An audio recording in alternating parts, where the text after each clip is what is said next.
I want to give an update on that Santa Fe High School shooting that happened last week as we headed into the weekend. As we mentioned yesterday, we know that 10 people are dead, 8 students, 2 staff members. 13 people are injured. We did learn that football star J.J. Watt is paying for all of the funerals for the 10 victims, so it's incredible. He did the same thing when the Hurricane Harvey came and destroyed Houston, so he's obviously very proud of his state. And what we're learning this morning, and the Wall Street Journal came out with what the father of the shooter, of the gunman, had to say. And he said that it's because of bullying. This is likely the motive as to why my son did this. He's not saying that what his son did is okay. He even came out and said, quote, "It would have been better if he shot me than all those kids." So the father this morning, at least we are hearing from family members. Because oftentimes, isn't that what we want to know? Like, what was this kid like? What was the environment in which he was raised? Right. And you're hearing from him. But do you think it's an excuse when you're hearing the dad say, oh, it's because of bullying? Or do you think this could have really been? Initially, I thought of that because, you know, he's on the football team. Yeah. Everybody said decent, good kid. Right. Apparently had his romantic advances spurned. Right. There's a ton of kids in the world who are bullied that don't shoot up their high school. Right. Okay? That's... Yeah, I was... come on. Was it just me? Was everybody not bullied? I was completely bullied, right? Yeah, I'm sure, but no, I never thought to hurt the other people or people at my school just because of the public embarrassment or, you know, things. There's so many hormones. You have all these things going on in your mind emotionally and physically as a kid.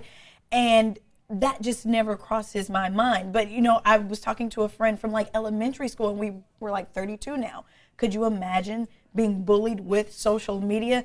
It doesn't excuse any of that behavior, but I don't envy my nieces, my nephews, any child growing up today. Like, it's like you're bullied 24/7. We used to leave school and go home and be safe. Right. These kids, it lives forever, and it follows them. There's pictures, there's videos, there's all this stuff. Again, it doesn't excuse what happened, but I don't envy today's kids. What they tell you is just to walk away. You know, if you're getting bullied, go tell somebody walk away. With social media, sometimes you can't really walk away. But it comes to you sometimes. It does leave a paper trail, though. If you're bullied on social media, that can be used against you, obviously. But so when it's used, even though you take something to the office, if you're a parent, you say, okay, look what's being done online right now, and I know we're going to get to the hashtag that's trending this morning. But if you do that, now the kids are like, okay, so your parent had to go to the office. Like you never win as a kid, I feel. But bullying has been around since the beginning of time. So it's okay, that is the issue. We know that's one of the many issues. How do you get to the root of that and helping kids cope with bullying in 2018 in social media? There are definitely initiatives out there, and I know that I've covered them in other markets where they are they're making a concerted effort to tackle bullying. I think it's most prevalent between the ages of 5th and 7th grade, and then it kind of tapers off in high school. But those are the ages that are most vulnerable to bullying, and then those are the ages that kind of succumb emotionally and mentally from the effects of bullying. So it's there. It is a symptom, but I think there is a bigger issue because, like you said, to your point, bullying has been around for a long time. Yeah, it's not something that's even going to go away, and you've brought this up also, but a lot of our viewers have been bullied. I've been bullied. A lot of us have been bullied. And so I want to visit some of your comments before we get into the bigger social media conversation, which is the hashtag of IfIDieInASchoolShooting. And that is the hashtag that went trending overnight, and we're going to visit that in a second. So let's get to your comments. Kimberly Morgan says she was bullied a lot. A good day in high school was when she did not cry. That was the barometer of what was a good day for her. She said it was that bad, but I never ever thought of harming those who harmed her emotionally. Yeah, and social media, she goes on to say, takes bullying to another level. I thank God I grew up when I grew up. I'd probably not be here if we had social media then. I'll say this. Oh my gosh. I grew up at a time when Facebook came out just when I was in high school, just at the end of my high school experience. And going into college, I was so excited about connecting with the people that were there at Wake Forest that I created my Facebook page and I started friending people. It's a really small school. So I was like, I'll get to know some people before I get there on campus. Well, those friend requests that I sent out were taken, compiled, and then a Facebook page was created about me. And they said, who is this girl trying to befriend everyone at Wake Forest before she gets here? And I felt so defeated before I even stepped foot on campus. But thankfully, there was a girl on the tennis team who looked out for me. And she approached the girl who started the page. And if it weren't because of her strength, I think my experience going into Wake Forest would have been much more negative to start off with. So I say that, and I get a little emotional, but I say that to point out that you need other kids that feel empowered to stand up and to say something. And what excites me about this generation is that they're not afraid to voice their opinion. They're not afraid to speak up, but they're so young that they don't have the ability to create the legal change that they want to see. And so they're relying on adults to create that change for them. And I feel like maybe we're letting them down. And I want to know if you guys at home feel like you're letting them down, or if the legal system is letting them down, and what you think we can do to help. So that's and what in that hashtag that's trending this morning. I mean, from what we're receiving online, I mean, do we think that this is going to actually help? And it's a question we posed on our morning show this morning, and a majority of people throughout the 2-hour show were saying, no, I don't think a hashtag is going to, what was the exact question, lead to change? It's not going to lead to change. But to Walt's point, and Walt, you can kind of expand on this, what you said earlier, because you have kids who are at that high school level, it's not going to hurt. I don't think there's any downside to it at all, and I don't expect that hashtag to solve anything. right. But it's an effort to continue to move the situation forward to a solution. So, of course, a hashtag isn't going to make a giant difference, but it continues to not give up. That's all. And I think it puts them on record for predicting something that's going to happen. For example, if we say, if you're in a situation, you're driving down this road and you're lost. You say, should we take this road or not? Well, I don't know. Let's just take it. Yeah. Versus somebody says, you know what, I think that's a bad idea because of X, Y, and Z. I really don't think that we should take that road. And then if the other person who's in charge says, no, we're taking that road, and then it unfolds the way that you said it would unfold, it gives just that voice more power. So now all these high school students are saying, this is wrong. We want you to do something about it. They're all on record so that when I think we can all agree there's probably going to be another one of these. We don't know when. Then they can say, see, we told you so. And there's some sort of empowerment in that. Even though it's just words, it puts you in more of a power player that now maybe, since you're able to say, we told you this was going to happen, that maybe your words have a little bit more credibility. Do you think that it's a conversation as you're talking, I was starting to think about it, because I remember the last conversation we had in the last school shooting, which was this year. We're talking about Florida. We're talking about Parkland. And the students were saying, we are going to be the last. We're going to be that generation that ends school shootings. Do you think that it's more powerful to go on the record and say, when I am what's the hashtag? If I die in a school shooting, you think that's more powerful than to say we're going to be the last? I think it's the next iteration of it. Right. I think at this point, kids are at the point where they're fed up with having to be scared going into school, and this is what they have. They have their voice. And at the end of the day, like Rob said and like Walt said, a paper trail lives. And this is a digital paper trail, but at least they know that they're voicing their concerns at the end of the day. But I wanted to talk about this hashtag. So it went viral in the late afternoon, early morning this morning. And these are people who are coming out and explaining what the world would be like for the people that survived them if they were in a school shooting. And to read them, I don't have kids. I have cousins that are in school, but reading them and seeing how people fear for their lives just going to school every day, if that doesn't motivate somebody to do something concrete, I don't know what will. Yeah, or if I'm just trying to put myself in the shoes of a parent, and if I were to know my kid is out there using that hashtag, it would move me as a parent to think like, wow, it's sort of like that. What's the event they have at schools every 15 minutes? Where you put them in real life situations of drunk driving. And so when kids see and witness and obituaries are read about kids who are quote unquote dead because of drunk driving, it like makes you really think like this could happen. So this hashtag, and that's scary. So what does this one tweet say?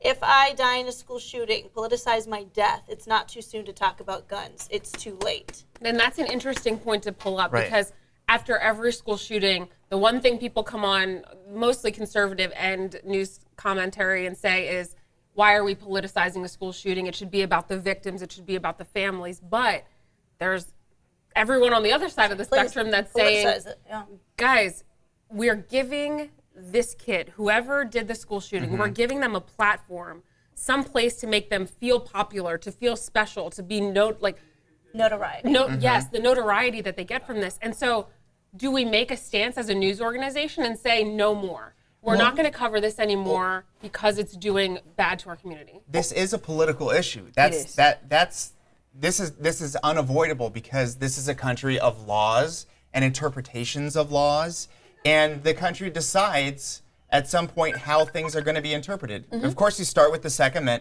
Amendment. You start there, but you know, all of these amendments are interpreted differently over the course of history. You're right. Okay, they're always challenged. Exactly. And then there's new judges that interpret it a different way. So you cannot avoid politicizing this because it's ultimately how you view this issue as to this is the solution or this is an untouchable amendment.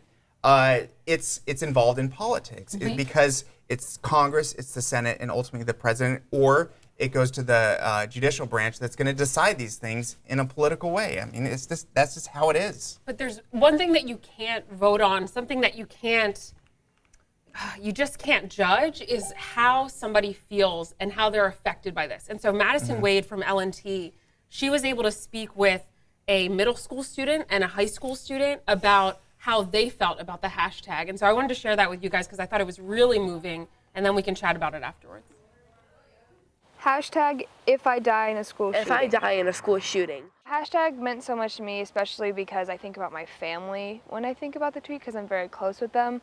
And I decided to tweet about my family when I saw the hashtag because I know those would be the people that were most affected by my death if a school shooting occurred. You think it won't happen here, but you never know. But it's always on the back of my mind, or always something that I'm kind of worried about. My dad might realize guns are a problem. I'd never share memes with my brother again.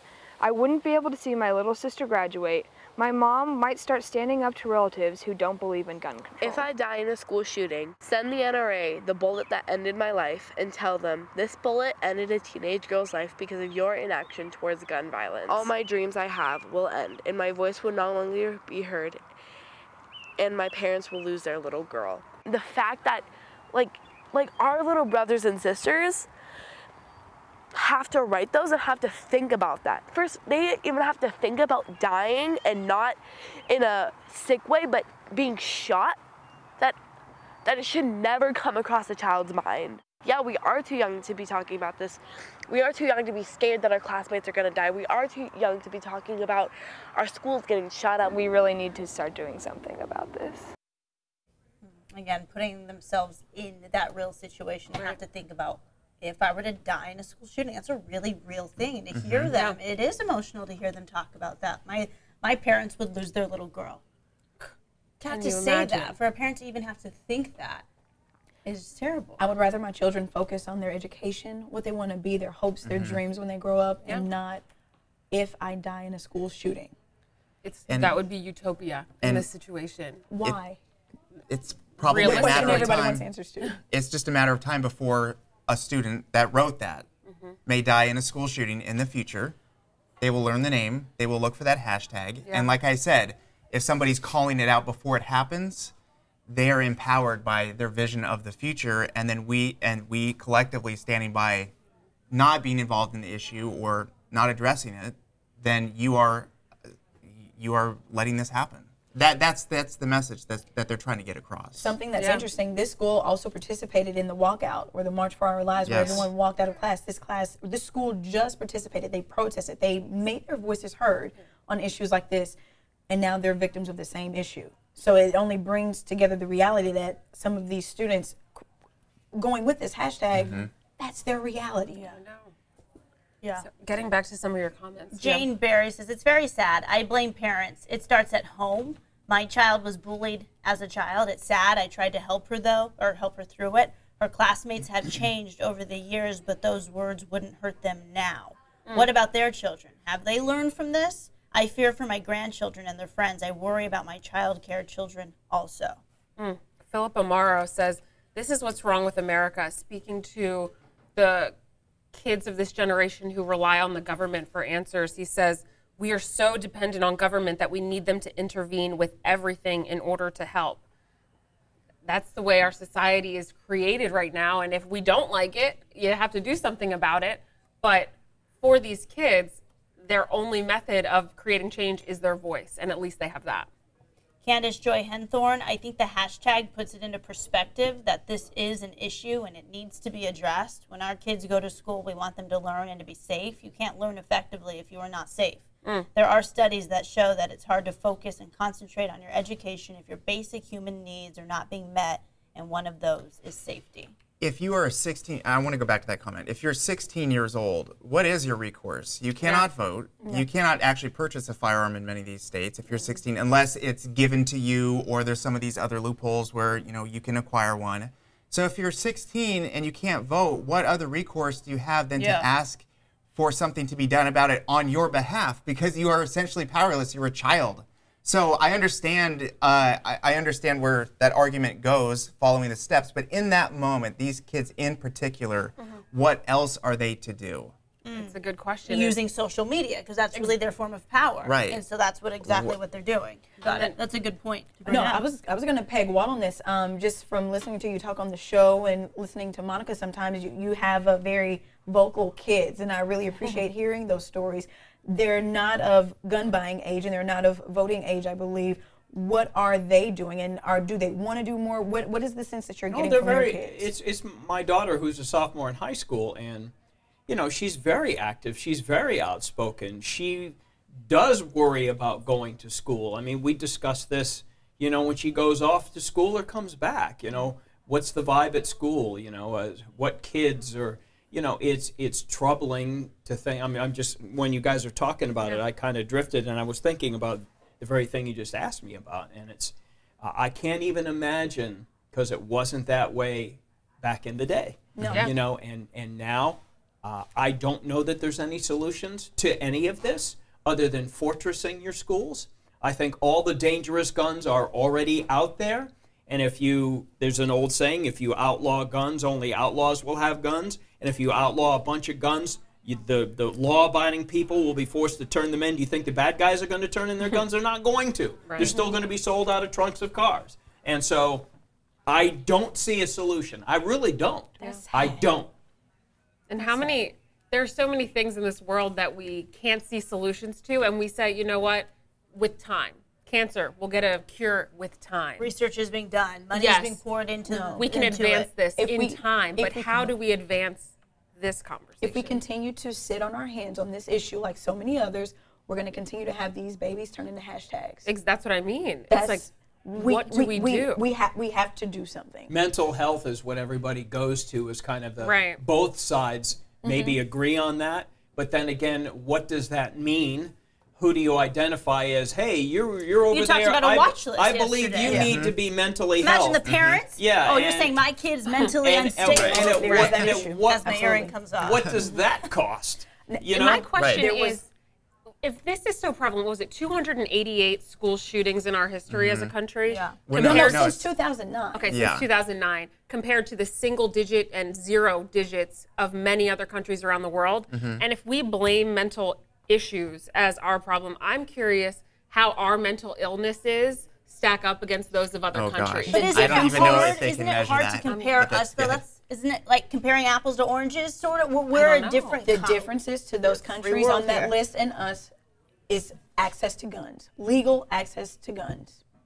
Yeah, there's a lot of countries where you don't see any guns unless it's law enforcement, and those are the people that can control what's going on. I think everybody's wanting us to really start controlling now where the horse is out of the barn in terms of the guns are out there. They've been, and it's like to go, okay, we're going to start recalling all of these dangerous guns. Good luck with that. Thanks for watching us here on the ABC 10 Information Network. If you want to see more stories just like this one, click subscribe.